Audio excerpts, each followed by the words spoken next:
Arlington Police and FBI agents say they work together to get members of a dangerous gang off the streets. 21 documented gang members are behind bars now following a years-long investigation with the FBI. And last Thursday, they conducted a sting operation and arrested 21 suspects.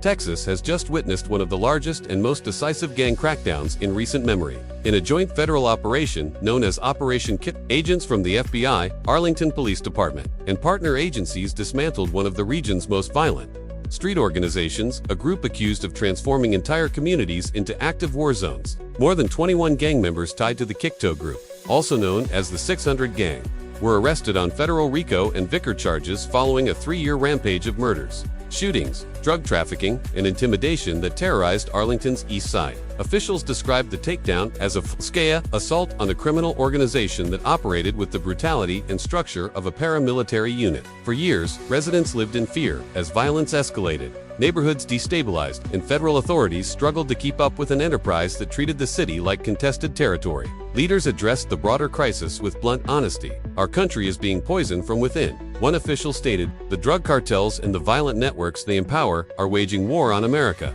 and it's time America wages war back." The Kikto Gang, operating under the Internal Identity Kikto Nation (KDN), established its power base along East Arkansas Lane.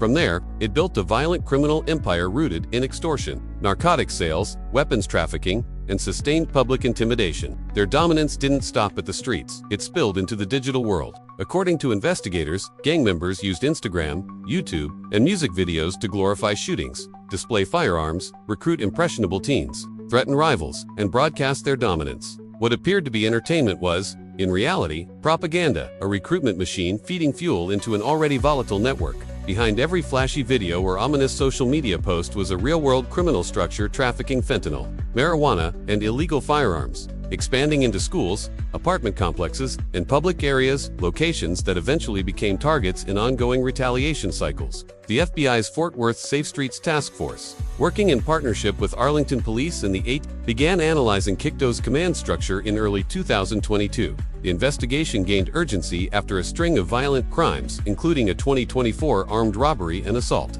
later connected to a deadly shooting at Bowie High School. Detectives concluded that the killing was an act of retaliation sparked by that earlier robbery, marking one of many revenge-driven movements orchestrated by the gang. As violence escalated through 2023 and 2024, the scale of criminal activity became impossible to ignore. Federal agents documented more than 180 violent incidents connected to the Kikto NETWORKA, staggering pattern of organized street violence that revealed a well-defined hierarchy. Senior members coordinated drug and gun distribution, while younger recruits were pressured into conducting robberies, assaults, and armed missions to earn their place. Internal communication showed that the gang viewed itself as a nation, complete with coded language, hand signs, appointed leadership, and defined ranks determining who carried out hits, collected drug proceeds, or received weapons. To authorities, this was no loose street clique. It was a violent criminal enterprise operating like a corporation, one funded by narcotics, stabilized by fear, and expanded through retaliation. Everything changed on November 6, when more than 200 officers from FBI SWAT teams, Arlington Police, Texas DPS, tactical units, and neighboring agencies executed a massive multi-city raid.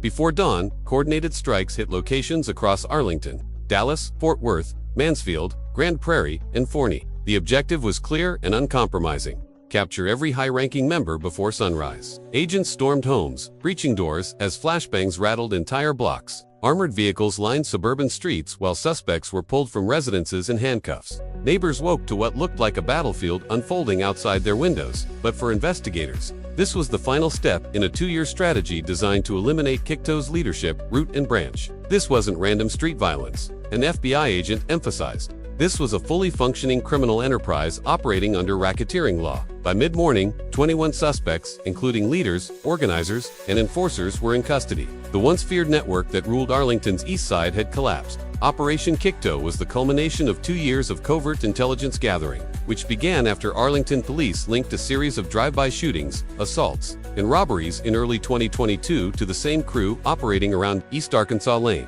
After social media analysts flagged Kikto members flaunting stolen firearms and cash online, the FBI expanded its role, compiling an immense database of texts, messages, wire transfers, phone calls, and music video footage. This digital map outlined the gang's structure, membership, revenue streams, and retaliation cycles. By late 2023, it became undeniable that the group was orchestrating a coordinated campaign of violence. The murder of Atavian Barnes at Bowie High School became the spark that ignited a chain of revenge shootings throughout North Texas. Detectives counted nearly a dozen retaliatory attacks in the months that followed, including one where bullets tore through an apartment wall, striking a teen girl inside her home. Families avoided walking outside at night, and local schools demanded protective patrols as tensions escalated. What looked like chaotic violence was, in reality, a structured RICO conspiracy, deliberate, ordered, and enforced by hierarchy. The turning point came when the FBI obtained authorization for Title III federal wiretaps, allowing agents to listen in on the gang's internal communications. They uncovered coded instructions about drug deliveries, cash pickups, retaliatory missions, and weapon transfers. They also discovered that Kikto had financial ties to broader drug networks across Dallas and Fort Worth, including suppliers of fentanyl, counterfeit, oxycodone, and marijuana.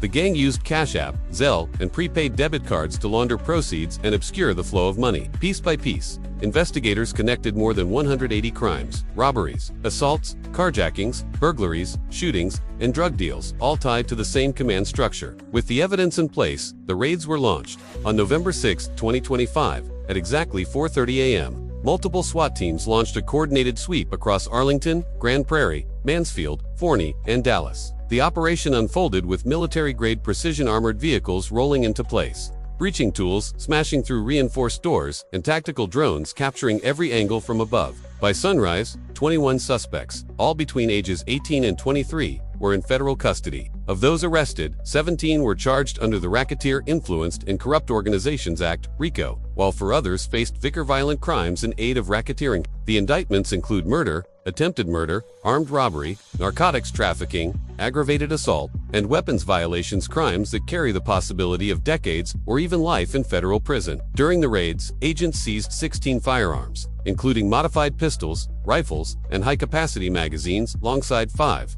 pounds of marijuana, $11,000 in cash, and dozens of phones filled with encrypted communications.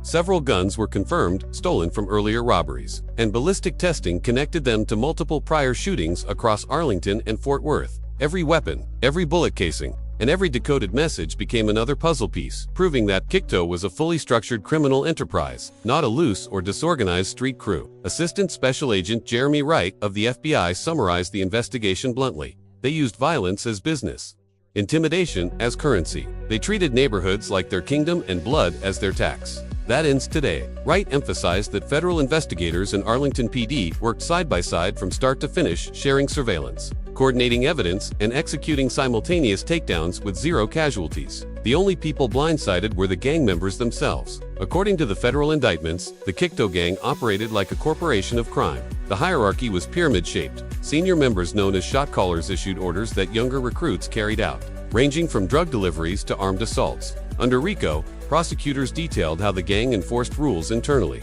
collected dues, demanded loyalty, and punished disobedience with violence. Wiretap transcripts revealed coded language that defined their operations.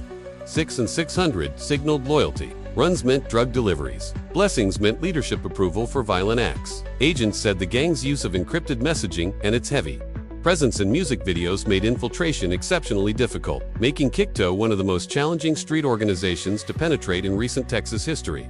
Inside the indictment were chilling revelations. Members used rental cars for drive-by shootings, leased apartments under fake identities, and stored narcotics inside homes located near schools. They funded their operation through drug profits and extortion, what they called street rent, where independent dealers were forced to pay for the privilege of operating in Kikto territory. The gang filmed music videos directly in rival neighborhoods, flashing weapons and cash as a deliberate provocation. These weren't attempts at fame, they were psychological warfare, establishing dominance and instilling fear. Ironically, the same online trail that built their reputation would eventually be used by the FBI as federal evidence. The community impact was devastating. Families lived under the constant threat of gunfire. Business owners were extorted for security payments. Parents refused to let their children walk home alone. Even community centers were marked with 600 and KDN graffiti, a reminder of who claimed control. For years, residents begged for help. When Operation Kikto finally launched, it wasn't just another federal action, it was liberation. Arlington Police Chief Al Jones called the takedown a victory for every family who had lived in fear. For too long, Kikto acted like they owned our city. Today, we took it back, but federal agents made it clear. this is only the beginning. Investigators are now tracing weapon suppliers, drug distributors, money launderers, and support networks tied to the gang. They also confirmed that Kikto maintained informal links to other violent groups in Dallas and Fort Worth, forming what agents described as a multi-city alliance, connected by narcotics, retaliation, and profit. All 21 defendants remain in federal custody without bond, with prosecutors seeking the strongest penalties under federal racketeering law. This isn't about one block or one city, an FBI spokesperson said. It's about dismantling the infrastructure that turns young men into soldiers for profit. In Arlington, relief arrived quickly, but so did fear. Residents celebrated the arrests, but worried about potential retaliation from remaining members. Federal authorities moved fast, deploying additional patrol units and installing mobile surveillance towers in high-risk neighborhoods. "We're not leaving," Chief Jones promised. "Not until peace becomes the new normal." Federal officials echoed the same message. The era of unchecked gang control in North Texas is over. Power built on fear doesn't last. Another FBI official added, "We will find you and we will dismantle your empire piece by piece." Operation Kikto now stands as a stark warning to every criminal organization in Texas. The federal government is no longer reacting to violence. It is destroying it at its roots. For the first time in years, Arlington residents can walk their streets without fear. And the name Kikto, once shouted with pride in neighborhoods, exists now only in indictments and courtrooms, as the gang's once feared leaders face justice.